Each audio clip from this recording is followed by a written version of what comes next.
Bismillah. Assalamualaikum warahmatullahi wabarakatuh. Waalaikumsalam warahmatullahi wabarakatuh.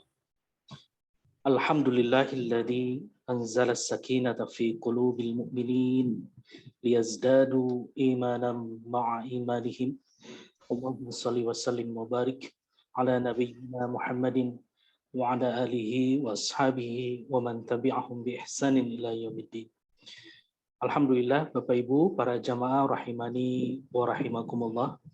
Di kesempatan kali ini kita dipertemukan kembali untuk melanjutkan pembelajaran bersama kita mengenai kitab Tauhid yang dikarang oleh As-Syaikh Muhammad At-Tamimi rahimahullahu taala, yang menurut catatan kita semua sekarang kita sudah masuk di bab yang ke-8, yaitu tentang ruqyah dan tamimah.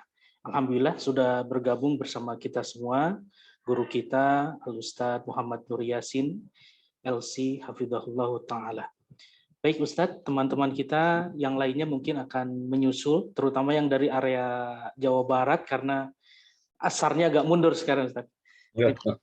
Sampai di rumah dari masjid. Tafadhol Ustadz. Ya, baik. Assalamualaikum warahmatullahi wabarakatuh. Bismillahirrahmanirrahim. Alhamdulillahi rabbil alamin. Wa bihi nasta'inu ala umuri dunya waddin. Wassalatu wassalamu ala asyrafil anbiya'i wal mursalin. Sayyidina Muhammadin wa ala alihi wa ashabihi ajma'in. Wala hawla wala quwwata illa billahil aliyyil azim.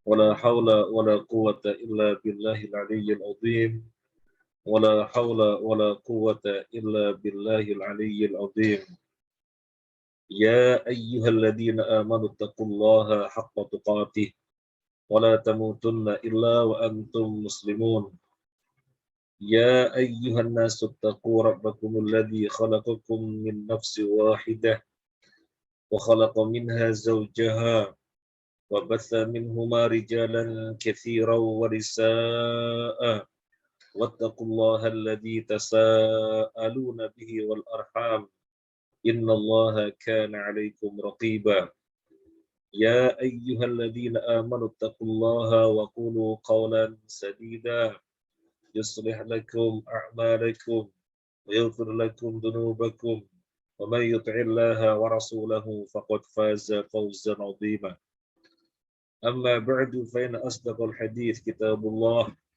وخير الهدي هدي محمد صلى الله عليه وسلم وشر الأمور محدثاتها وكل محدثة بدعة وكل بدعة ضلالة وكل ضلالة في النار.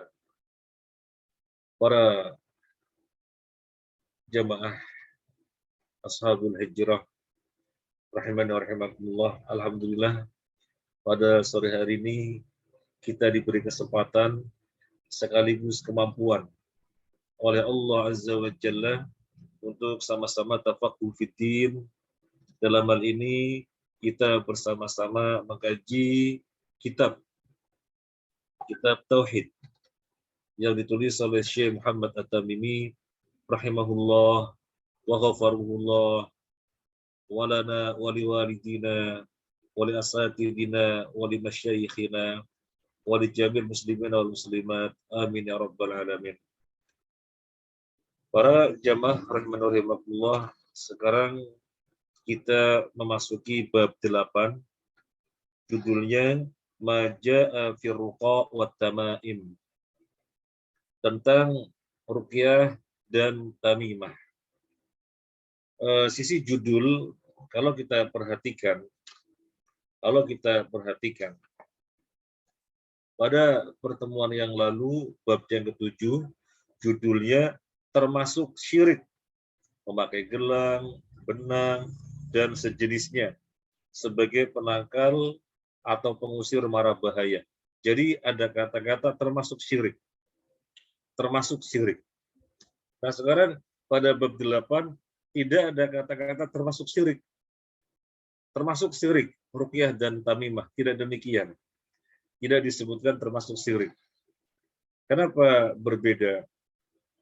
Karena memakai gelang, benang, dan sejenisnya pada bab 7 bisa merupakan kesyirikan. Bisa merupakan kesyirikan. Tetapi di sini ruqyah dan tamimah, tamimahnya iya, tetapi ruqyah justru diperintahkan, justru perkara yang syar'i. Tetapi yang dimaksud di sini adalah ruqyah yang syirik. Nah, karena tidak bisa dimutlakkan termasuk kesyirikan, sebagaimana pada bab ke-7, dimutlakkan termasuk kesyirikan, memakai benang ini. Karena pada masing-masing bisa terjadi kesyirikan. Adapun di sini ruqyah ada yang justru diperintahkan. Sehingga di sini tidak ada kata-kata termasuk syirik. Kita kemudian memulai dari hadis Bukhari Muslim. Kita bacakan dari Abu Bashir Al-Ansari radhiyallahu an, bahwa dia pernah bersama Rasulullah sallallahu alaihi wasallam dalam satu perjalanan beliau. Lalu beliau mengutus seseorang untuk mengumumkan, untuk membacakan maklumat. Sebelum kita memasuki kepada hadisnya, sedikit kita akan bahas di dalam teks Arabnya disebutkan fis sahih an Abi Bashir Al-Ansari. Fis sahih. Fis sahih biasanya merupakan istilah yang merujuk kepada Bukhari dan Muslim. Sehingga di dalam terjemahannya tadi kita lihat, bisa kita lihat slide-nya. Disebutkan di dalam slide-nya, diriwayatkan dalam Sahih Bukhari dan Muslim. Kenapa? Karena istilah fis sahih di dalam kitab aslinya, fis sahih memang biasanya digunakan untuk merujuk kepada Bukhari dan Muslim. Tetapi ternyata riwayat ini bukan saja dalam Bukhari dan Muslim, tetapi juga di dalam riwayat lainnya. Sehingga yang dimaksud fis sahih tidak dibatasi pada Bukhari dan Muslim. Tapi ini hadis sahih, ada dalam Bukhari Muslim dan yang lainnya. Apa isi hadisnya? Allah yabqayanna fi raqabati ba'ir kiladatun min watarin au kiladatun illa kutiat. Supaya tak terdapat lagi di leher unta kalung dari tali busur panah atau kalung apapun, kecuali harus diputuskan. Kecuali harus diputuskan. Para jamaah rahimani wa rahimakumullah, kenapa Nabi mengumandangkan demikian? Kenapa Nabi mengumandangkan demikian? Jangan sampai ada di leher onta kalung dan tali busur panah atau kalung apapun, kecuali mesti diputuskan. Kenapa Nabi mengumandangkan demikian, memerintahkan kepada sahabatnya untuk mengumumkan demikian? Karena yang terjadi ketika itu, mereka memiliki keyakinan dengan menggantungkan kalung dari tali busur panah atau kalung apapun pada leher onta, maka akan menangkal penyakit ain. Maka akan menangkal penyakit. Mereka punya keyakinan seperti itu. Ini merupakan kesyirikan. Ini merupakan kesyirikan. Sehingga Nabi tidak biarkan ada kesyirikan. Nggak boleh ada kesyirikan. Maka Nabi perintahkan utusannya untuk menyampaikan hal itu. Baik, mungkin sebagian orang yang membaca, ada yang memiliki pemahaman, di dalam hadis ini disebutkan yang dilarang oleh Nabi adalah menggantungkan kalung pada leher onta. Gimana kalau kalungnya tidak digantungkan pada leher, tetapi kalungnya digantungkan pada kaki? Apakah boleh? Karena yang disebutkan dalam hadis adalah pada leher onta. Berarti kan kalau digantungkan pada selain leher, misalnya di kaki, boleh dong. Pertanyaan semacam ini sama dengan pertanyaan begini. Itu kan di dalam hadis, ada dua orang masing-masing membawa pedang. Kemudian kata Nabi, yang membunuh dan dibunuh, keduanya di neraka. Seorang sahabat bertanya, kalau yang membunuh di neraka, iya ya Rasulullah. Terus kok bisa yang dibunuh di neraka juga? Nabi menjawab, karena yang dibunuh juga punya niat untuk membunuhnya. Cuma kan kalah cepat. Dia kalah kesempatan sehingga dibunuh. Nah, pertanyaannya, itu kan masing-masing bawa pedang. Kalau misalnya masing-masing bawa cangkul gimana? Kalau misalnya masing-masing bawa tongkat, bawa tombak gimana? Apakah kemudian di neraka? Nah, pertanyaan semacam ini juga sama dengan pertanyaan orang yang begini. Jika anjing menjilati bejana, maka bejananya mesti dibasuh 7 kali. Salah satu basuhannya dengan dicampur debu. Nah, itu kan kalau menjilati bejana. Terus kalau menjilati lantai, kalau menjilati badan kita, apa juga dibasuh 7 kali, salah satunya dengan dicampur debu. Itu kan kalau pada bejana. Nah, jadi pertanyaan semacam itu sama.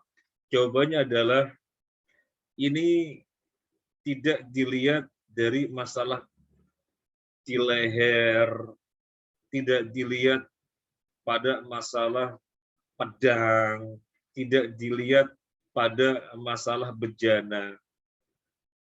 Tidak dilihat itu. Karena itu namanya tankihul manat. Dalam usul fiqh, itu namanya tankihul manat. Sifat-sifat atau sesuatu yang tidak perlu dibahas.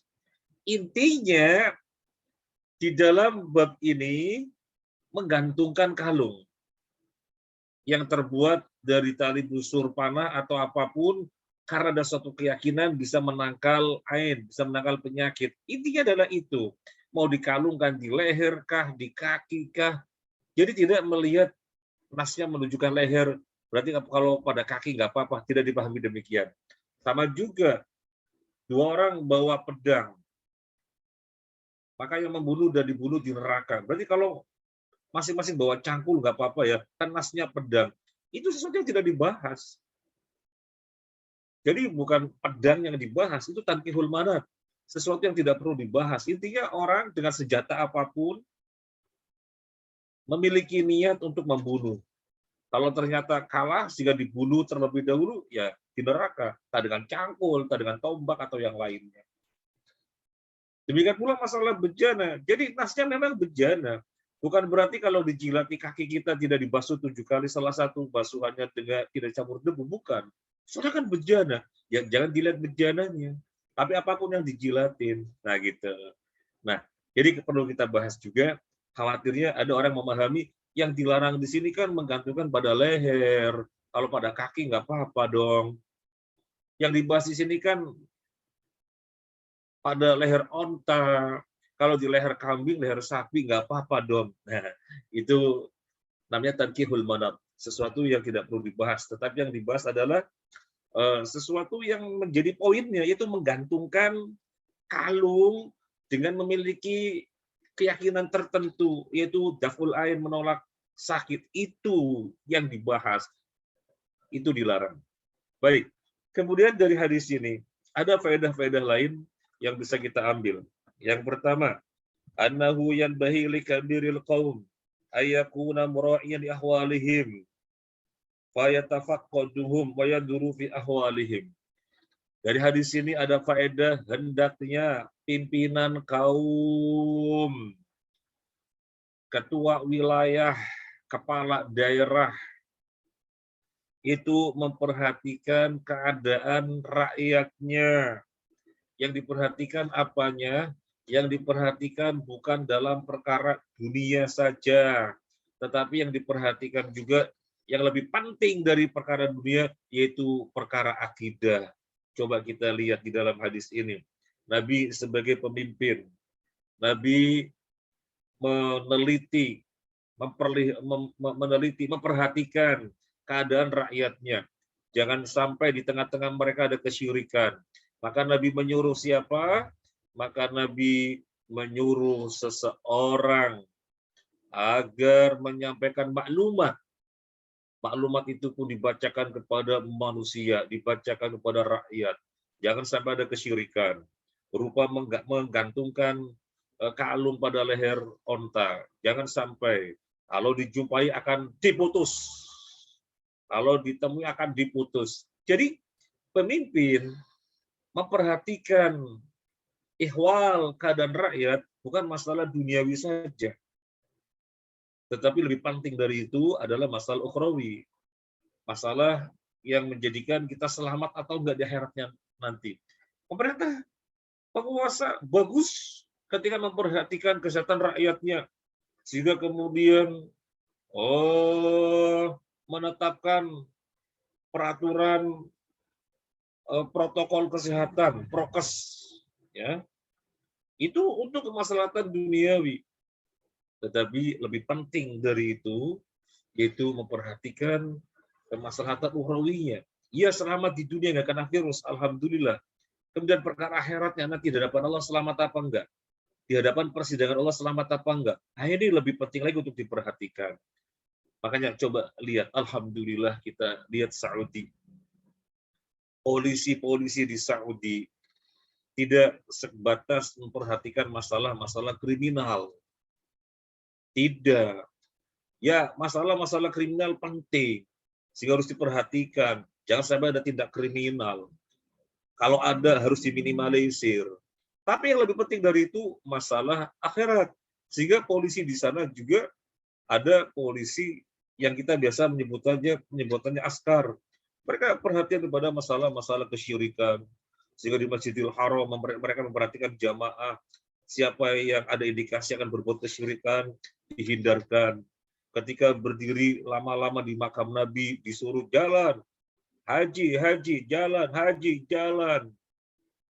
Kemudian ketika mereka mengelus-elus tempat di makam Ibrahim, haji, haji, haji, itu syirik, haji, haji.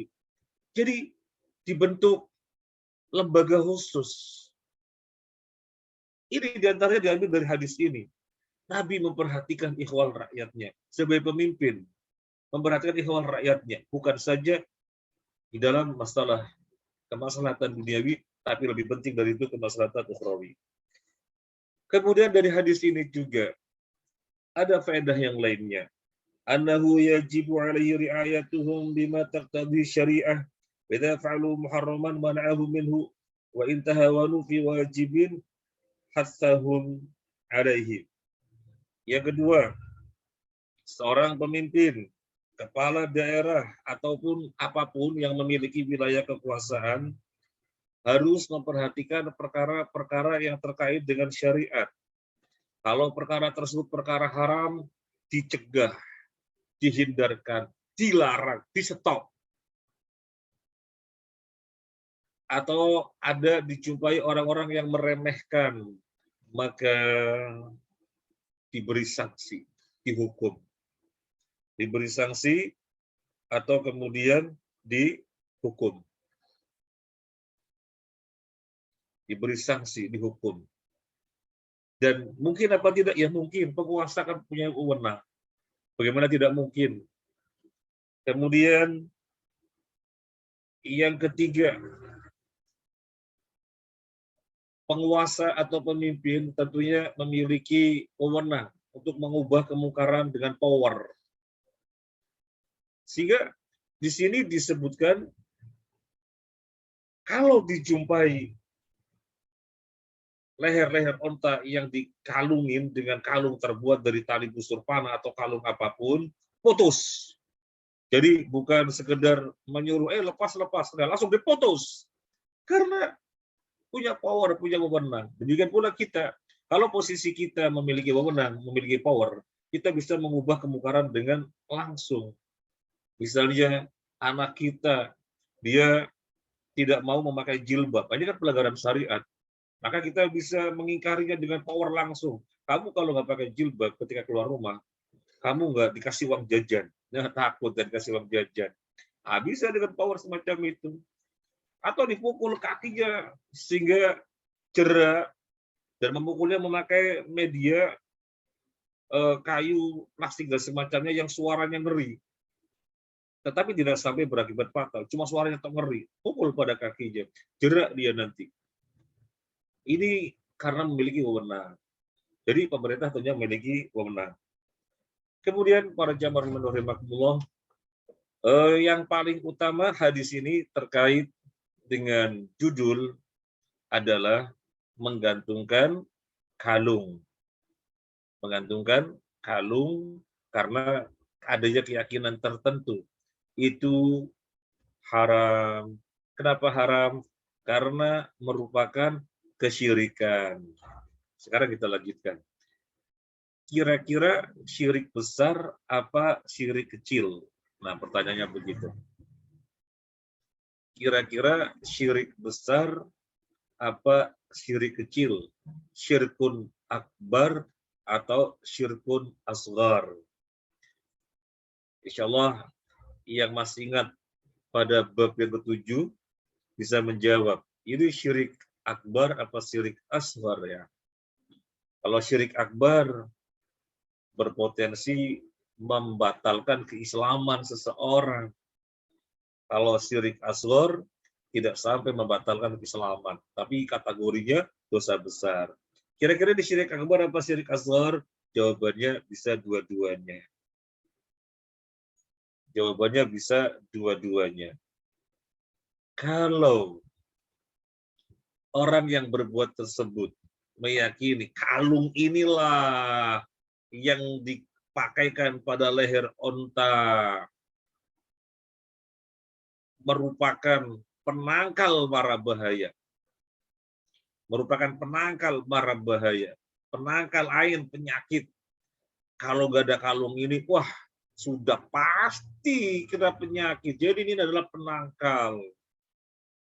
Jangan sampai tidak dipasang, ini penangkal. Ini syirik akbar. Bagaimana kalau seseorang dia memiliki keyakinan yang menyingkirkan penyakit, yang menangkal penyakit ain, yang menghilangkan, yang mengusir penyakit ain, macam-macam penyakit adalah Allah Ta'ala. Cuma ini kalung dari tali busur panah dan kalung apapun dikalungkan pada leher onta sekedar untuk ikhtiar, sekedar mencari sebab. Kan kita disuruh berikhtiar, kan kita disuruh mencari sebab. Ya betul sekali, kita disuruh ikhtiar, kita disuruh mencari sebab. Cuma ikhtiar dan sebab yang harus kita ambil adalah ikhtiar dan sebab yang dibenarkan oleh agama. Ikhtiar dan sebab yang bagaimana? Ikhtiar syar'an wa ikhtiar qadaron. Ikhtiar syar'an artinya ada nas yang mengajarinya. Seperti bacailah Al-Fatihah untuk orang yang sakit. Nah, kalau dipikir-pikir kan nggak logis. Gimana Al-Fatihah dibacakan pada orang yang sakit dan bisa menyembuhkan penyakitnya? Nggak logis. Ya, nggak logis. tapi syariat memerintahkan, maka dibenarkan. Yang kedua, qadaron. Ikhtiar atau sebab yang logis, yang secara tinjauan ilmu itu nyambung. Ada keterkaitan sebab dan akibat atau hukum kausalitas. Misalnya, punya penyakit gatal kulit, dikasih cairan tertentu dari batu belerang. Nah, itu kan secara penelitian benar, batu belerang mengandung unsur yang bisa menghilangkan gatal. Nah, ini silahkan, nggak apa-apa. Nah, tetapi di sini coba kita perhatikan. Iya, ini ikhtiar saja. Adapun yang menghilangkan penyakit, yang menghilangkan sakit, menangkal ain itu Allah. Tapi kita mengambil sebab. Ini syirik kecil kalau demikian. Kenapa? Karena nggak ada kaitannya kalung di leher dengan menangkal ain, dengan menangkal penyakit, nggak ada kaitannya. Sehingga secara ilmiah tidak nyambung. Maka ini syirik kecil karena dia menjadikan sesuatu sebagai sebab yang secara syariat tidak dibenarkan, secara ilmiah juga tidak ada. Maka dia berbuat syirik kecil.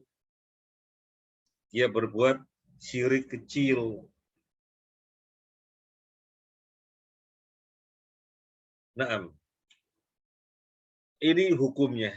Jadi bisa syirik akbar, bisa syirik asghar. Sekarang kita lanjutkan yang di bawahnya. Ibnu Mas'ud menuturkan, aku telah mendengar Rasulullah Shallallahu Alaihi Wasallam bersabda, Inna ruqa watamaima watiwalata syirkun. Sesungguhnya ru'yah, tamimah, dan tiwala adalah syirik. Baik, kita akan melihat pengertian masing-masing. Bisa dilihat di footnote-nya. Apa yang dimaksud dengan tamimah? Tamimah dari ayat suci atau dari hadis Nabi lebih baik ditinggalkan karena tidak ada dasarnya. Oh, ini sudah penjelasan. Tamimah, ya, bahasa kita adalah jimat.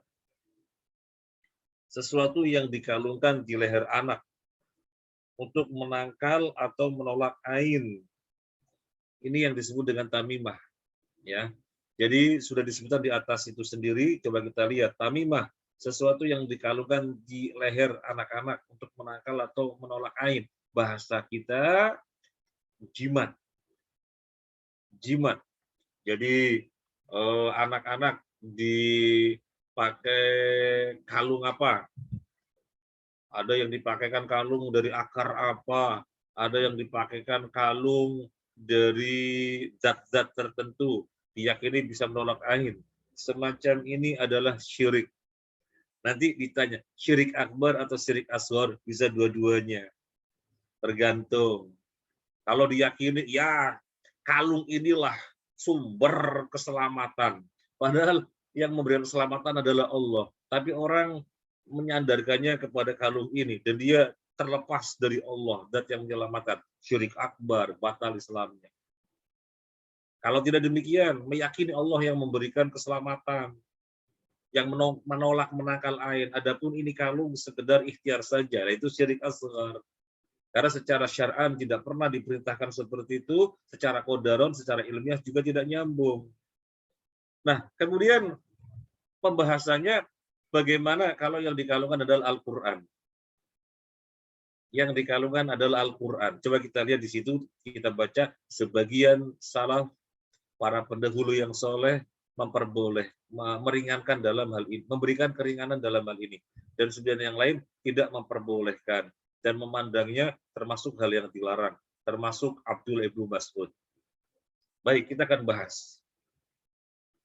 Mereka yang memberikan keringanan artinya mentolerir bahwasanya Al-Quran ayat-ayatnya ditulis kemudian dikalungkan sebagai bentuk ikhtiar, itu sesuatu yang diperbolehkan.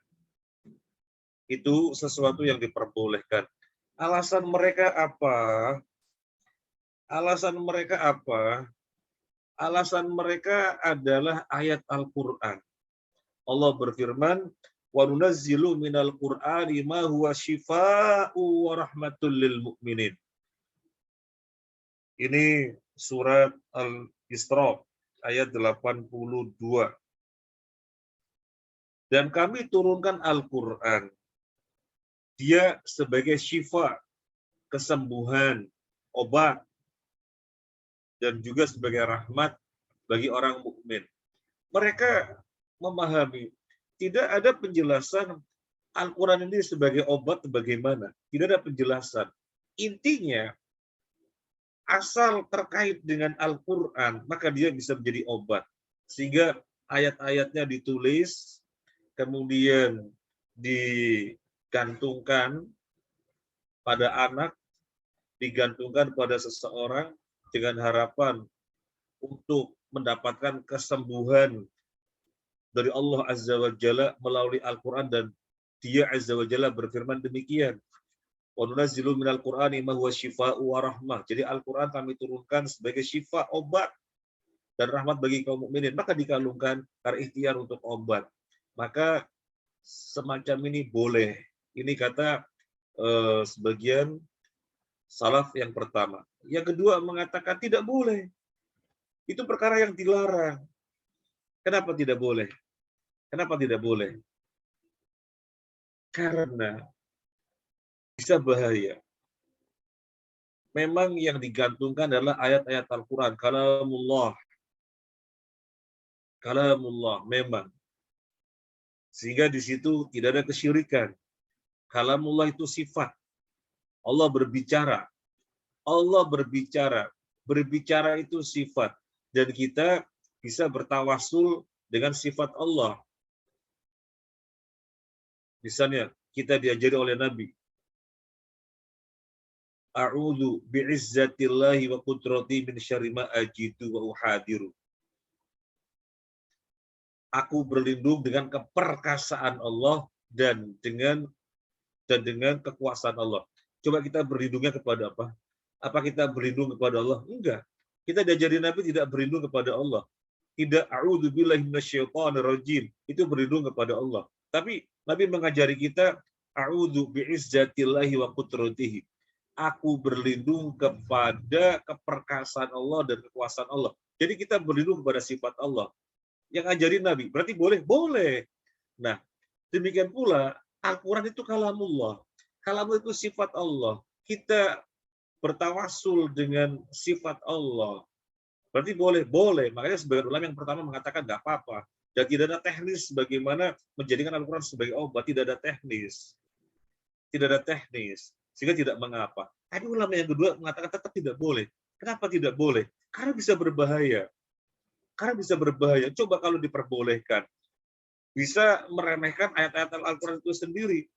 Dikalungkan pada anak. Anak kemudian bisa masuk kamar mandi. Nggak dilepas. Kemudian bisa jatuh keinjak-injak. Ditempelkan pada orang. Bisa masuk kamar mandi. Kemudian orang lagi berada pada hal-hal yang kotor. Al-Qurannya dibawa-bawa. Jadi bisa meremehkan, merendahkan Al-Quran. Maka tidak bolehnya dari sisi sadduz dzari'ah. Tidak diperbolehkannya dari sisi sadduz dzari'ah. Kemudian alasan yang lain, Al-Quran sebagai obat, itu bukan tulisannya ditulis-tulis, kemudian dijadikan sebagai wasilah untuk mendapatkan kesembuhan. Al-Quran sebagai kesembuhan iya, tetapi bukan ditulis, kemudian digantungkan, bukan. Terus caranya bagaimana? Dibaca. Kemudian cara membacanya, nafas dari kita membaca mengenai tubuh pasien. Nafas dari kita membaca mengenai tubuh pasien. Itu yang dimaksud Al-Quran syifa, obat bagi kaum mukminin, bukan ditulis dan digantungkan. Nah, para jamaah rahimanur rahimakumullah, yang lebih hati-hati tentunya yang kedua. yang mengatakan tidak boleh. Sehingga kita tidak perlu menulis ayat-ayat Al-Quran, kemudian digulung, dikalungkan pada anak, menulis-nulis surat Al-Fatihah, menulis-nulis surat misal ayat kursi, Al-Ikhlas, Al-Falaq, An-Nas, digulung-gulung di dalam kain, dijahit, dikalungkan. Nggak perlu. Kalau mau berobat dengan Al-Quran, dibacakan. Dibacakan. Bukan ditulis-tulis. Atau ditulis-tulis dimasukkan ke dalam airnya diminum. Bukan. Tapi minumannya dibacakan.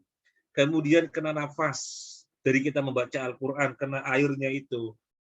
Ketika kita membacakan, diminumkan. Dan kita melihat ketika para sahabat beruqyah orang yang kena sengatan hewan, dan sahabat membacakan Al-Fatihah, Nabi bertanya, bagaimana kalian tahu orang yang sakit dibacakan Al-Fatihah? Kurang lebihnya demikian, Nabi. Jadi dibacakan, bukan ditulis, digantungan, tapi dibacakan. Nah, coba akhirnya apa yang terjadi? Para jamaah, apa yang terjadi? Yang terjadi ada Quran kecil sekali. Nggak tahu itu tulisannya gimana, pokoknya kecil sekali. Apalagi matanya orang tua.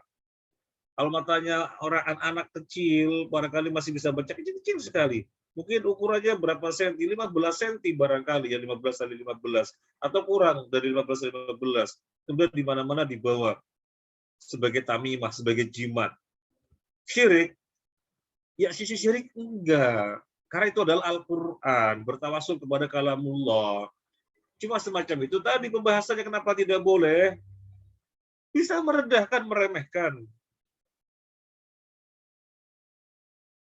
Termasuk bisa menghilangkan fungsi Al-Quran untuk dibaca, yang setiap ayatnya adalah 10 kebaikan. Jadi bisa hilang makna itu. Insyaallah ini cukup untuk pembahasan tamimah. Kemudian ruqyah.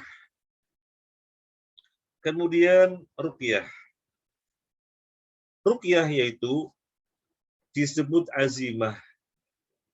Dalil di atas mengkhususkan bahwa ruqyah yang boleh adalah yang bebas dari hal-hal syirik.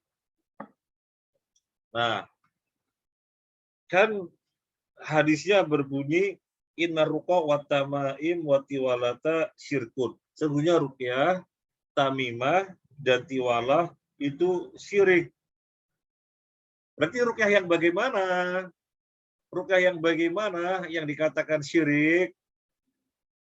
Ya ruqyah yang tidak memenuhi syarat. Ruqyah itu apa sih? Ruqyah itu artinya bacaan-bacaan. Orang Jawa bilang jampi-jampi, bacaan-bacaan. Nah, bacaan-bacaan yang mana yang dinyatakan Nabi dalam hadis ini sebagai syirik? Ya, bacaan-bacaan yang mengandung kesyirikan, tidak memenuhi syarat syariat. Terus bagaimana agar ruqyah yang kita baca itu memenuhi ketentuan syariat? Harus bagaimana? Ada beberapa ketentuan. Yang pertama yang dibacakan adalah ayat-ayat Al-Quran. Yang dibacakan ayat-ayat Al-Quran. Juga hadis-hadis Nabi Shallallahu Alaihi Wasallam yang Nabi telah ajarkan. Ada di dalam Riyadhus Shalihin. Nabi mengajarkan ruqyah. Misalnya, ini jadi telunjuk ya. Ini jadi telunjuk. Dari telunjuk kita kasih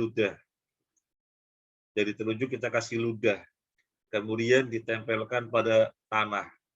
Kita membaca Bismillahi turbatu ardina biriqati ba'dina yushfa saqimuna biizni rabbina. Kemudian ditempelkan pada si pasien bagian mana yang sakit. Boleh, boleh. Karena dibacakan hadis Nabi dan Nabi mengajarinya. Kemudian yang Nabi ajarkan juga, pasien bagian yang sakitnya mana? Oh, ini bagian yang sakit. Kita bacain. Bismillah, Bismillah, Bismillah 3 kali. A'udzu bi'izzatillahi wa qudratihi min syarri ma ajitu uhadiru.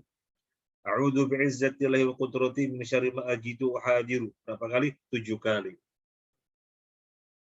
Kemudian Nabi juga mengajari, bukan Nabi mengajari, malaikat Jibril yang mengajari ketika beliau Shallallahu Alaihi Wasallam sakit. Apa malaikat Jibril membacakannya? Bismillahi arqika min kulli syai'in yu'dhika min syarri kulli nafsin aw ainin hasidin. Bismillahi arqika Allahu yashfika. Maka ini kita baca. Yang membaca malaikat Jibril, yang dibacain Nabi Shallallahu Alaihi Wasallam ketika sakit. Ini ruqyah-ruqyah yang diperbolehkan. Lafadznya dari Al-Quran dan dari hadis. Contoh yang lainnya, orang yang sakit kita bacain As'alullahal azim Rabbal arsyil azim ayyashfiyaka. As'alullahal azim. Aku memohon kepada Allah Al-Azim yang agung. Rabbal arsyil azim. Tuhan yang aras yang agung. Ayyashfiyaka. Agar dia menyembuhkan kamu. Nah, jadi yang dibaca dari Al-Quran dan hadis. Yang kedua, orang yang membacakannya meyakini bahwasanya yang menyembuhkan adalah Allah. Bukan bacaan ini. Bacaan ini adalah ikhtiar. Sebab yang menyembuhkan adalah Allah Azza wa Jalla. Ini syarat agar ruqyah dibenarkan. Tidak sebagai ruqyah yang disebutkan dalam hadis ini. Sesungguhnya ruqyah, tamimah, dan tiwalah adalah syirik. Baik para jamaah rahman rahimakumullah. Kemudian yang ketiga adalah tiwalah. Tiwalah. Apa itu tiwalah? Nabi menyatakannya dia syirik. Tiwalah sesuatu yang dibuat dengan anggapan bahwa hal tersebut dapat membuat seseorang istri mencintai suaminya atau seorang suami mencintai istrinya. Apa itu sesuatu semacam-macam yang pernah kita saksikan, yang pernah kita lihat, itu memakai kemiri. Kemiri dibaca-bacain, kemudian diarahkan pada suami, biar suaminya semakin cintrong. Demikian pula kemiri dibaca-bacain, diarahkan kepada istri, biar istrinya lengket. Semacam ini namanya tiwalah. Itu adalah kesyirikan. Loh kok syirik? Katanya kita disuruh mengambil ikhtiar, mengambil sebab. Ya betul sekali, kita disuruh ikhtiar, disuruh sebab. Tapi ikhtiar yang kita ambil, sebab yang kita ambil harus syar'an wa qadaron. Ada kalanya yang diajar oleh nas. Seperti kalau sakit perut, minum madu. Kemudian minum air zam-zam untuk penyakit-penyakit. Kemudian ambil 7 daun bidara untuk menghindarkan sihir. Kemudian apalagi yang secara syar'an dibaca-bacain tadi, jari telunjuk dikasih ludah ditempelkan pada tanah. Itu secara syar'an, nasnya mengajari. Demikian juga secara qadaron yang secara ilmiah nyambung, ada keterkaitan sebab akibat, hukum kausalitas. Tapi apa kaitannya kemiri? Kemudian suami bisa tambah cintrong, istri bisa tambah lengket. Nggak ada kaitannya. Secara syar'an tidak pernah diajarkan. Secara qadaron, nggak ada kaitannya. Nggak ada kaitannya hukum kausalitas. Kemiri dengan tambah cinta, tambah lengket. Nggak ada. Maka syirik. Maka syirik. Nanti kalau ditanya syiriknya besar apa kecil, lah jawabannya tadi sebagaimana sudah kita bahas. Syirik akbar apa syirik asghar? Bisa dua-duanya. Bisa syirik akbar, bisa syirik asghar. Kita bacakan yang berikutnya, hadis marfu' diriwayatkan dari Abdullah bin Ukaim. Man ta'allaqa syai'an wukila ilaihi. Barang siapa menggantungkan sesuatu, maka dia akan diserahkan kepada dia. Menggantungkan sesuatu barang dengan anggapan barang itu bermanfaat, bisa melindungi dirinya, kalung, gelang, dan yang lain-lainnya. Apa kata Nabi Shallallahu Alaihi Wasallam? Dia akan diserahkan kepada apa yang digantungkan itu. Dan sesuatu yang digantungkan bisa apa? Gak bisa apa-apa.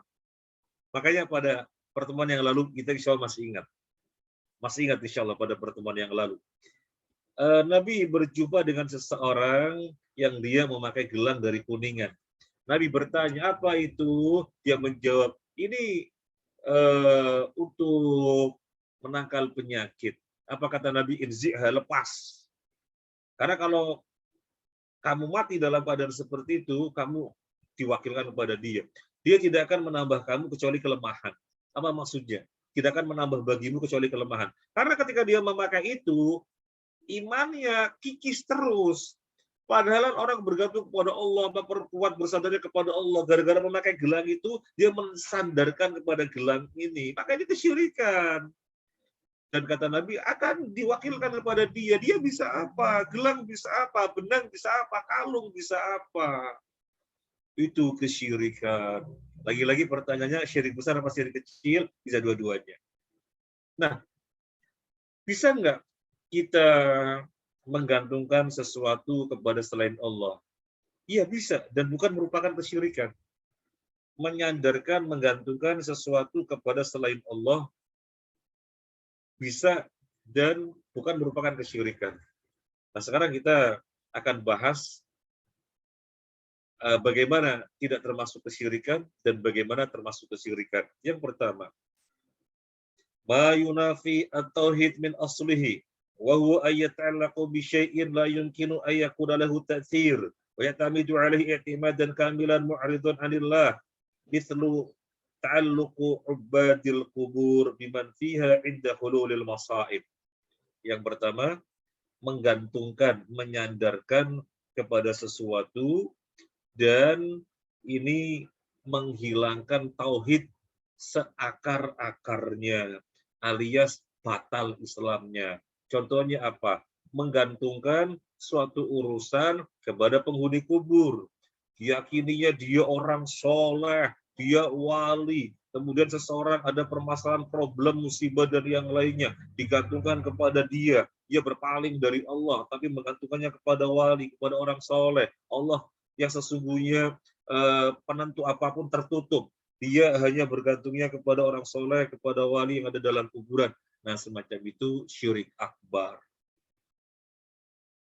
Yang kedua, ma yunafi kamalat tauhid. Dia tidak menghapus tauhid seakar-akarnya, tetapi dia berpengaruh pada kesempurnaan tauhid. Kesempurnaan tauhidnya berkurang, alias tauhidnya tidak menjadi sempurna. Contohnya menggantungkan diri yang bagaimana? Ayya'tamida ala sababin syar'iyyin sahihin mal-i'rad 'anil musabbib. Wallahu 'azza wa jalla 'adamu sarfi qalbihi ilaihi. Hadha min asyirkin la naqulu syirik akbar karena hadha sabab ja'alahu Allah sababan. Yang kedua, orang menyandarkan kepada obat, menyandarkan kepada suatu sebab ikhtiar yang lainnya. Tetapi dia meyakini ini sekedar sebab. Ini sekedar sebab. Dan secara ilmiah benar ada keterkaitannya. Misalnya sakit kepala, obatnya apa? Dan secara ilmiah benar itu. Karena obat tersebut mengandung unsur yang bisa menghilangkan sakit kepala. Minum obat flu ini, minum obat agar nggak sakit perut ini. Dan itu secara kodaron iya diteliti bahwa itu obat tersebut mengandung unsur yang bisa menghilangkan sakit perut, menghilangkan flu dan seterusnya, maka boleh. tetapi dia sebatas berhenti di sebab. Nah, obat ini nih bagus, obat ini manjur, obat ini mujarab, bagus. Nah, ini menggantungkan kepada selain Allah. Memang tauhidnya tidak terkikis habis, tetapi kesempurnaan tauhidnya berkurang karena dia telah berbuat syirik kecil. Dia meyakini bahwasanya Allah yang menyembuhkan, Allah yang menjadikan orang sehat, ya Allah, ya. Tetapi ketika itu tertutup.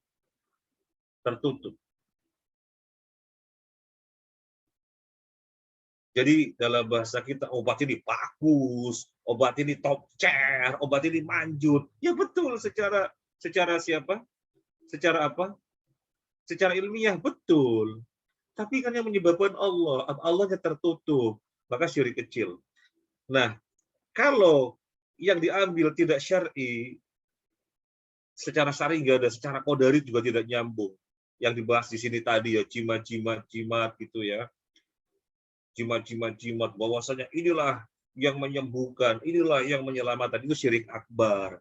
Itu syirik akbar. Kenapa syirik akbar? Jadi ini perkara-perkara yang secara syar'i tidak diajarkan, secara qadari, secara ilmiah juga tidak nyambung, maka syirik akbar. Tapi kalau tadi obat dan semacamnya, obat ini bagus. Ini obat bagus untuk flu. Memang betul secara syar'i, maka secara qadari betul, sehingga syiriknya syirik asghar. Yang betul bagaimana? Nah, yang ketiga ini. Yang ketiga. Ini obat bagus, insya Allah. Ini bagus ini, makanan. Makanan ini bagus, kaitannya dengan kesehatan, nanti proteinnya, nanti apanya, bagus, insya Allah. Tapi kalau nggak ada insya Allahnya, syirik. Kalau nggak ada insya Allahnya, syirik. Dan hati-hati, ketika terjerumusnya ke dalam kesyirikan, kita lihat hadis yang sekarang kita bahas. Man ta'allaqa syai'an ukila ilaihi. Barang siapa menggantungkan sesuatu, maka dia akan diwakilkan kepadanya. Baik, sekarang kita yang berikutnya. Imam Ahmad meriwayatkan dari Ruwafi. Imam Ahmad meriwayatkan dari Ruwafi. Qala li Rasulullah sallallahu alaihi wasallam, ya Ruwafi, la'ala al-hayata tulu bika, fahbir an-nas anna man aqada lihiyatahu aw taqallada wa fataron aw istanja biraji' dabatin aw azmin fa inna Muhammadan bari'un minhu.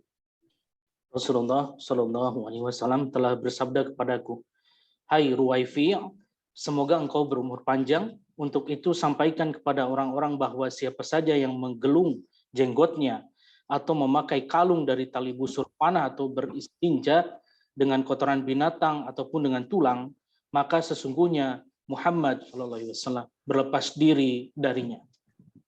Jazakallahu khairan. Faedah yang bisa kita ambil yang pertama, sebagaimana tadi sudah dibahas, bahwasanya pimpinan kaum, kepala daerah, atau apapun yang memiliki wilayah kekuasaan, harus memperhatikan keadaan ihwal rakyatnya. Bukan saja di dalam perkara-perkara dunia, kemaslahatan duniawi. Lebih penting dari itu adalah perkara-perkara ukhrawi.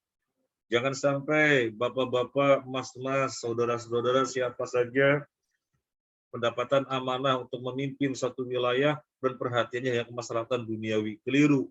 Karena nanti akan diminta pertanggungjawaban bagaimana perhatian kepada perkara-perkara ukhrawinya. Lihat, Nabi Shallallahu Alaihi Wasallam sebagai pemimpin, beliau Shallallahu Alaihi Wasallam berpesan kepada Ruwaifi, nanti kalau kamu berumur panjang, atau semoga kamu berumur panjang, tolong sampaikan kepada manusia. Begini. Jadi terkait dengan perkara-perkara syariat. Jangan sampai orang melanggar, dan bahkan kemaslahatan ukhrawi lebih penting daripada kemaslahatan duniawi. Kalau kemaslahatan duniawi terbatas umur, paling-paling 60 tahun, 70 tahun selesai. Tapi kemaslahatan ukhrawi, akhirat tidak pernah ditinggalkan. Karena di sana sudah tidak ada mati lagi. Sekali lagi, pemimpin daerah, ketua, dan yang lain-lainnya yang memiliki wilayah kekuasaan, selain kemaslahatan duniawi, harus juga memperhatikan masalah ukhrawi. Baik, di dalam hadis ini, Nabi mengatakan, berpesan kepada Ruwaifi, beritahu kepada manusia. Yang pertama, siapa yang mengikat jenggotnya? Jenggotnya digelung atau diikat. Yang kedua, memakai kalung dari tali busur panah. Yang ketiga, beristinja, maksudnya ceboh, dengan kotoran binatang atau dengan tulang. Maka Muhammad berlepas diri darinya. Gimana Nabi SAW menyatakan berlepas diri dari orang yang berbuat demikian? Apa nggak ngeri? Apa nggak ngeri? Artinya apa? Artinya ini perkara yang sudah dijelaskan. Kok orang melawannya? Kok orang menyelisihinya? Ya sudah, urusannya urusan dia. Nabi SAW berlepas. Nabi sudah menyampaikan. Baik, yang terkait dengan pembahasan kita adalah memakai kalung dari tali busur panah. Yang tadi, yang hadis yang pertama itu kan pada onta. Nah, bukan saja pada onta, demikian pula kita memakai kalung dari tali busur panah atau semacamnya dengan keyakinan ini bisa menangkal mara bahaya. Sebagaimana terjadi pada orang Arab. Barangkali di Indonesia memakai kalung gitu ya, tetapi bukan dari tali busur panah. Dari apa? Ya dari apa saja. Intinya ketika memiliki keyakinan tertentu yang secara syar'an tidak pernah dicontohkan, dan secara kodaron, secara ilmiah juga tidak nyambung, maka Nabi SAW berlepas darinya.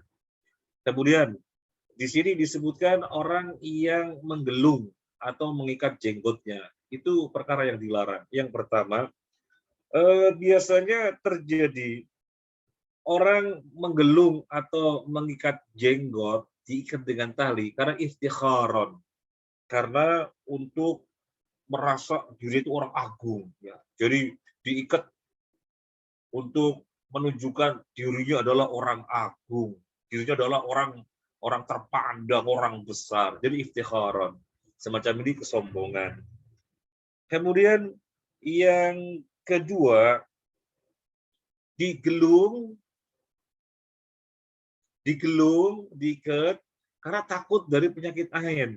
Soalnya kalau dibiarkan kan lebat, tambah ganteng gitu ya. Waduh, tambah ganteng seperti ini, nanti gimana kalau orang kesemsem? Maksudnya kesemsem itu ngiri, yang akhirnya dia bisa sakit, kena ain. Jadi ain itu penyakit yang disebabkan oleh orang yang hasad, oleh orang ngiri. Biar tidak kelihatan bagus, diikat. Tidak boleh. Tidak boleh. Karena ada larangan tersendiri dari di sini. Ada larangan tersendiri. Nabi berlepas diri dari orang yang mengikat, menggelung atau memilin, apa ya namanya itu ya, di ini apa ya, biar kelihatannya nggak bagus gitu. Karena takut dari penyakit ain. Nggak boleh. Loh, kan tujuannya bagus. Biar tidak terkena penyakit ain. Iya, tapi dengan cara mengikat, menggelung jenggot tidak boleh. Pakai ikhtiar yang lain, biar tidak terkena ain, dengan doa-doa dikir petang sore hari, itu sudah cukup. Nggak perlu sampai menggelung, nggak boleh. Nah, adapun kalau misalnya ada anak kecil ini kok cakep banget ya, manis banget. Ini gimana kalau sampai ada orang memandangnya, kemudian hasad, dengki, kan bisa sakit ain. Kemudian dikasih apa biar tidak menarik, semacam itu boleh apa tidak? Semacam itu boleh. Disebutkan oleh Ibnu Qayyim di dalam Zadul Ma'ad, Ana Utsman ra'a sabiyan malihan faqala dassimu nunatahu. Utsman bin Affan melihat bocah atau anak atau bayi yang sangat lucu, menarik, yang gemesin gitu ya. Apa kata Utsman bin Affan? Jasimu nunatahu.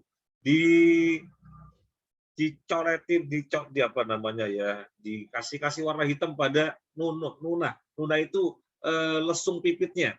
Nunah tahu lesung pipitnya dikasih hitam biar gak menarik gitu. Khawatirnya nanti kena air. Semacam itu boleh. Karena khawatir kena air, nanti ada orang hasad dengki. Atau orang biar tidak menarik yang menjadikan orang hasad dengki, memakai baju yang tidak bagus-bagus, baju yang biasa yang tidak bagus, karena khawatir ada orang dengki karena dia menarik gitu ya, ya boleh. Tetapi dengan cara mengikat, menggelung jenggot tidak boleh. Loh kok tidak boleh? Kan biar nggak menarik. Soalnya ada larangan secara khusus.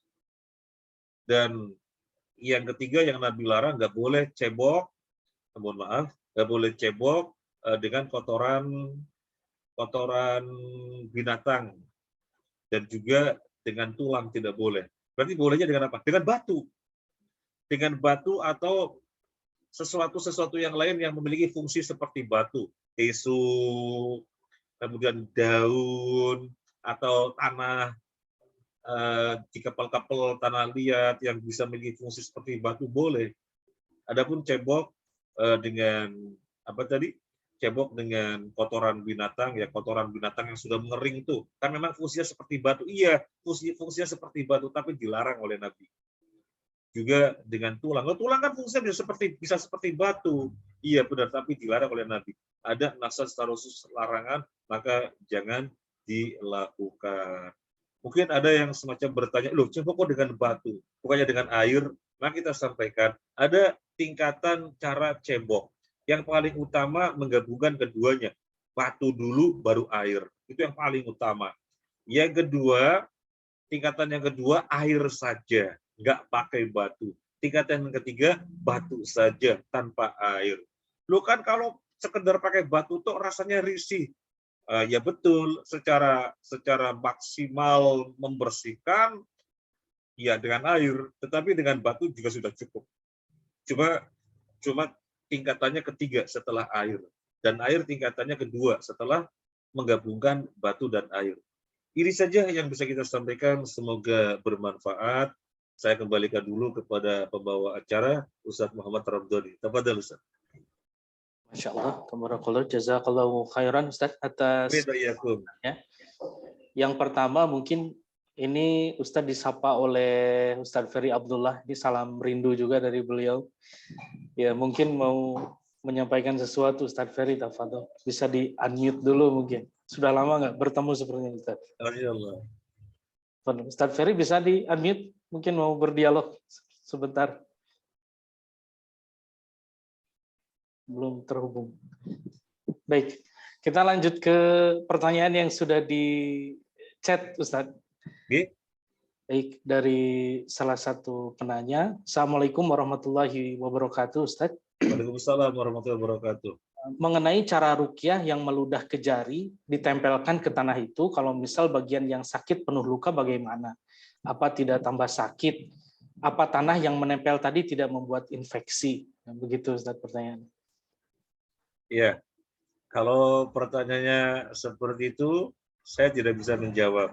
Tetapi kita mengetahui bahwasannya ikhtiar atau mengambil sebab ada dua macam, syar'an dan qadaron. Syar'an itu secara ilmiah bisa saja nggak nyambung. Diteliti di laborat, ya bisa saja nggak terdeteksi. Tetapi Nabi mengajarkan, berarti itu perkara yang kita ambil. Dan tentunya lebih baik karena diajarkan oleh Nabi. Nabi mengajarkan sebagaimana yang tadi kita sampaikan, ini jadi telunjuk diludahin, kemudian ditempelkan pada tanah, kemudian ditempelkan pada bagian yang sakit. Ya, pada bagian yang sakit, benjolan atau apa begitu ya, benjolan atau apa, maka insya Allah akan sembuh. Kemudian kalau pertanyaannya, kalau di situ luka bagaimana? Karena bisa menjadi infeksi.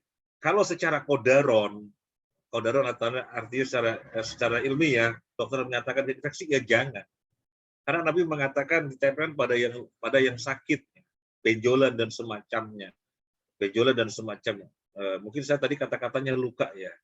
Yang saya maksud adalah ditempelkan pada sesuatu yang sakit. Sesuatu yang sakit. Maka insya Allah sembuh. Dan Nabi mengajarinya itu. Adapun kalau misalnya luka-luka dan dokter menyatakan itu nanti malah infeksi, ya jangan dilakukan. Karena kita diperintahkan mendengarkan ahlinya. Fas'alu ahla dzikri in kuntum la ta'lamun. Dan itu yang dikatakan qadaron. Ikhtiar secara qadaron atau qadariyah. Ikhtiar secara ilmiah, ada keterkaitan sebab akibat, dibenarkan dengan penelitian, hukum kausalitas. Demikian Allah Allah. Alhamdulillah, jazakallahu khairan Ustaz atas Amin jawaban. ayyakum. Kemudian masih pertanyaan dari beliau. Ini sudah ditanyakan juga sebenarnya di pertemuan sebelumnya. Tadi juga sudah sedikit dikupas oleh Ustaz. Ustaz, sering kita temui di iklan di TV produk kalung untuk kesehatan dari batu tertentu yang ada lafaz Allah di kalung tersebut. Apakah itu sama dengan tamimah, Ustaz? Lafaz Allah. Allah itu nama Allah. Sebagaimana Ar-Rahman, Ar-Rahim, Al-Malik, Al-Qudus, As-Salam. Kita bisa bertawasul dengan nama Allah. Ya Allah, sama saja Ya Rahman, Ya Rahim, Ya Al-Malik, Ya Al-Qudus. Nah, sehingga secara kesyirikan tidak. Secara kesyirikan tidak. Tetapi sisi lainnya, para ulama melarangnya. Kenapa? Sebagai bentuk sadduz dzari'ah, bentuk antisipasi, agar jangan sampai nama Allah diremehkan, direndahkan, agar jangan sampai ayat Al-Quran yang dikalungkan, diremehkan, direndahkan. Karena bisa masuk kamar mandi, kemudian misalnya jatuh keinjak, maka tidak perlu, ya, meskipun tidak sampai kepada kesyirikan. Termasuk ada ulama yang mengatakan miniatur Ka'bah. Ka'bah dibikin miniatur, kemudian dijadikan gantungan kunci. Dijadikan gantungan kunci, dijadikan souvenir. Ada yang mengatakan itu dilarang. Loh, ini nggak ada kaitannya dengan jimat apa. Bukan masalah jimat, bukan masalah apa. Tetapi Ka'bah adalah tempat yang mulia. Kemudian dijadikan miniatur semacam itu. Maka menjadi kemuliaannya direndahkan, apalagi kemudian miniatur tadi injak-injak, padahal ini miniatur dari sesuatu yang mulia. Maka ada yang melarangnya. Melarangnya juga karena sadduz dzari'ah, bukan karena suatu kesyirikan. Kecuali kalau dipandang sebagai jimat, bahwasanya ini bisa ini, itu kesyirikan. Nah, kemudian misalnya kalung yang untuk kesehatan, yang katanya bisa berpengaruh kepada energi bagaimana sehingga saya kurang tahu gitu ya. Ya, kalau benar-benar bisa dibuktikan secara ilmiah, bukan sekedar klaim. Karena bisa saja itu klaim. Misalnya, mohon maaf, menyewa orang yang dikenal pakar, kemudian dibayar, sehingga dia menyampaikan sesuai dengan pesanan. Padahal secara ilmiah tidak demikian. Berarti kan klaim saja. Yang dimaksud dengan kodaron, ikhtiar kodaron, atau kodarian, begitu ya, itu memang secara ilmiah benar-benar terbukti. Ada keterikatan sebab dengan akibat, hukum kausalitas. Nah, sekarang yang kita tanyakan, orang-orang memakai kalung, ya katanya ini kalung mengandung energi apa sehingga berpengaruh kepada darah, lancar, dan seterusnya. Iya, boleh. Kalau memang bisa dibuktikan secara ilmiah, penelitian laborat dan semacamnya, bukan sekedar klaim. Demikian. Alhamdulillah, jazakallahu khairan. Amin. Jelasannya Ustaz. Baik Bapak Ibu, silakan di-chatkan di kolom chat. Insya Allah masih ada waktu beberapa menit saja. Jika akan ada mengajukan pertanyaan langsung, bisa raise hand. Sambil menunggu, mungkin Ustaz ada yang mengetik.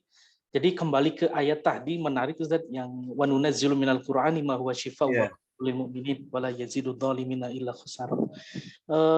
Itu apakah ketika kita membaca Al-Qur'an, Ustaz? Jadi sering sekali ditanyakan. Kita membaca Al-Quran kan ada keterbatasan, tidak paham maknanya ya Ustaz ya. Jadi hanya bisa membaca. Jadi apakah itu bisa menjadi syifa untuk pembacanya Ustaz? Iya, jawabannya iya, betul sekali.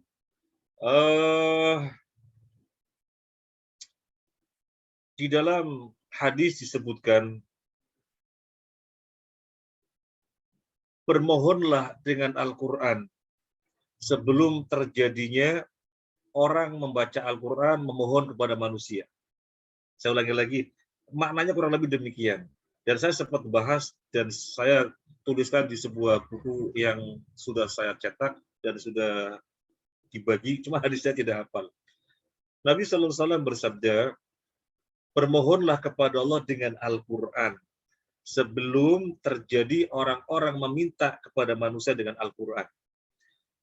Para ulama menjelaskan bahwasanya dengan membaca Al-Quran kita memohon kepada Allah itu dibenarkan. Karena ini bentuk tawasul kepada amal soleh. Bentuk tawasul kepada amal soleh. Dan ketika seorang mufti, seorang ulama yang memberi fatwa ditanya oleh seseorang, bolehkah kita ruqyah jarak jauh? Dijawabnya bagaimana? Adapun kalau ruqyah, maka tidak boleh jarak jauh. Karena pengertian ruqyah, itu ayat Al-Quran, doa dari Nabi dibacakan, nafasnya mengenai tubuh pasien. Ini namanya ruqyah. Sehingga kalau jarak jauh tidak boleh. Kemudian beliau menambahkan keterangan. Kalau Anda membaca Al-Quran, kemudian setelah itu Anda berharap membaca Al-Quran ini amal soleh, kemudian memohon kepada Allah agar saudaranya yang sakit di kota, di luar kota disembuhkan, semacam itu boleh. Itu bukan meruqyah jarak jauh, tetapi bertawasul dengan bacaan Al-Quran. Kemudian kalau misalnya pertanyaannya tidak paham, iya meskipun tidak paham, dia sebagai obat meskipun orang membacanya tidak paham, apalagi dengan pemahaman. Dan Al-Quran selain sebagai syifa, itu kan kita pembahasannya syifa ya, dibaca merupakan syifa. Nah, Al-Quran itu kan huda. Huda. Huda itu petunjuk. Maka tidak mungkin Al-Quran sebagai huda, sebagai petunjuk, kalau kita tidak membacanya dan memahaminya. Jadi harus dengan pemahaman. Nah, ini kan kita bicara sebagai syifa. Maka ketika tidak dengan paham, tidak mengapa. Allahu a'lam. Baik, alhamdulillah, jazakallahu khairan Ustaz. Insya Allah sudah menjawab beberapa pertanyaan dari para jamaah. Kemudian ada satu lagi, dan insya Allah mungkin ini pertanyaan terakhir, Bapak Ibu para jamaah, rahimani wa rahimakumullah. Mohon maaf atas keterbatasan waktu. Assalamualaikum warahmatullahi wabarakatuh.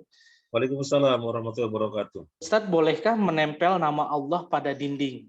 Dinding di rumah atau di masjid seperti di figura, seperti itu Ustaz.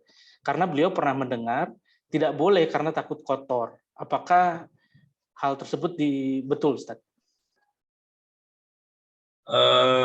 Menempelkan pada dinding kaligrafi gitu ya, Al-Quran, nama Allah dan seterusnya. Ya. Ada terjadi perbedaan pendapat antara para ulama memang. Kalau sisi mukhalafatus syariah, menyelisih syariat, tidak ada yang menyelisihi. Tapi yang masalah sisi lainnya, yang tadi sudah kita bahas. Karena bisa merendahkan, meremehkan. Ditulis di dinding. Kemudian dindingnya dihancurkan roboh. Dijak-injak itu, dindingnya, temboknya, Al-Quran dijak-injak diroboh. Ayat kan yang roboh, yang di dinding yang roboh itu bisa dijak-injak. Atau kemudian dicat di dinding tulisan Al-Quran. Kemudian catnya pudar, sebagian ada tulisan Al-Quran, sebagian sudah hilang, tidak jadi utuh. Nah, itu perkara-perkara yang bisa merendahkan kemuliaan ayat-ayat Al-Quran. Atau mungkin ditulis bukan di dinding, di kertas gitu ya, ditempel. Kemudian suatu ketika kertasnya pudar, maka sebagian tampak, sebagian enggak, atau kertasnya ini jatuh, kijak-kijik dan seterusnya. Jadi larangannya lebih kepada sadud dzari'ah. Tindakan kehati-hatian, jangan sampai meremehkan Al-Quran. Nah, kalau misalnya ada orang yang memang tetap dengan kaligrafi Al-Quran, kaligrafi hadis-hadis Nabi, nama Allah, Al-Asmaul Husna, karena memandangnya itu bagus, selain hiasan mengingatkan diri ketika duduk membaca Al-Quran di dinding, ketika duduk bisa membaca Al-Asmaul Husna, mengingatkan diri, ya silakan saja, tetapi apa yang dikatakan oleh para ulama yang melarangnya sebagai bentuk sadud dzari'ah, tindakan antisipatif diperhatikan. Jadi jangan sampai kemudian mengecat yang sebagian tampak, sebagian hilang gitu ya. Jangan sampai roboh dan dicak-injak. Diantisipasi sisi itunya. Nah, biasanya kita ditanya, kalau orang baru bangun rumah atau beli rumah, boleh nggak pakai kaligrafi? Saya bilang nggak usah. Tapi kalau misalnya sudah terjadi, boleh nggak? Ya gimana lagi sudah terjadi? Yang penting antum perhatikan tindakan, jangan sampai meremehkan, melecehkan Al-Quran. Demikian, Allah alam. Alhamdulillah, jazakallahu khairan Ustaz atas jawabannya. Amin, amin. Tadi Iya. mungkin Bapak Ibu para jamaah rahimani wa rahimakumullah, Ustaz sudah sedikit menyinggung ke pertemuan sebelumnya. Mungkin di sini ada rekan-rekan kita yang baru bergabung juga Ustaz. Insya Allah para jamaah bisa menyimak apa yang sudah dikupas oleh Ustadz di bab-bab sebelumnya. Kita rekam Ustadz dan kita simpan di YouTube insya Allah. Masya Allah, Masya Allah. Para jamaah yang tertinggal mungkin tiba-tiba bergabung di bab 8 agak sedikit bingung mungkin Ustadz. Dengan banyak sekali ya karena harus berkesinambungan, sudah dikupas sangat rinci sekali. Mulai dari istilah-istilah yang pendek tapi mendalam, isbat, nafiyun, tadi syara'an, qadaran. Itu kalau yang baru-baru mungkin agak sedikit asing. Silakan Bapak Ibu, sudah kita siapkan oleh tim admin playlistnya. Jadi segala sesuatu yang sudah dikupas oleh Ustadz dari bab 1 sampai bab 7 sudah ada di playlist sehingga bisa dipakai untuk murojaah. Mohon izin Ustadz ya, kami menyimpan di YouTube. Monggo, semoga manfaat. Baik. Alhamdulillah sudah berada di penghujung acara, Ustadz. Insya Allah semoga bermanfaat dan kita bertemu di bulan depan dengan tema yang baru di bab 9, yaitu tentang tema mereka yang mengharapkan berkah kepada pohon, batu, dan sejenisnya. Atau tema ringkasnya adalah mencari berkah yang batil. Baik, Ustadz, kami mohon nasihatnya dari kajian ini sebagai penutup dan sekaligus ditutup dengan doa, Ustadz. Baik para jamaah sahabat hijrah, rahimani wa rahimakumullah, kita bersyukur kepada Allah Azza wa Jalla yang telah menjadikan kita sebagai orang-orang yang mencintai ilmu insya Allah, dan mencintai ilmu ini ikhtiar agar kita tidak termasuk orang yang dirisaukan Nabi SAW, karena perkara ilmu adalah perkara yang menjadi tanda-tanda hari kiamat. Terlebih di akhir zaman ini syubhat luar biasa. Perkara yang hak bisa dipandang batil, perkara batil bisa dipandang hak, apalagi bermunculan orang-orang di medsos yang kemudian begitu populer, terkenal, menyampaikan statement-statement yang kalau kita perhatikan, seandainya tidak ada ilmu bisa kebawa, bisa kena syubhat. Maka kita memohon kepada Allah, semoga Allah senantiasa memberi kita taufik. Ya Hayyu ya Qayyum birahmatika nastaghitsu aslih lana sya'nana kullah wa la takilna ila anfusina tarfata 'ain. Amin ya rabbal alamin. Saya mohon undur diri, terima kasih atas kebersamaannya. Mohon maaf atas hal-hal yang kurang berkenan. Subhanakallahumma wa bihamdika asyhadu an la ilaha illa anta astaghfiruka wa atubu ilaik. Saya kembalikan lagi kepada pengacara. Baik, alhamdulillah Bapak Ibu, kita tutup. Sudah ditutup dengan doa oleh Ustadz. Kita akhiri dengan salam. Assalamualaikum warahmatullahi wabarakatuh. Waalaikumsalam warahmatullahi wabarakatuh.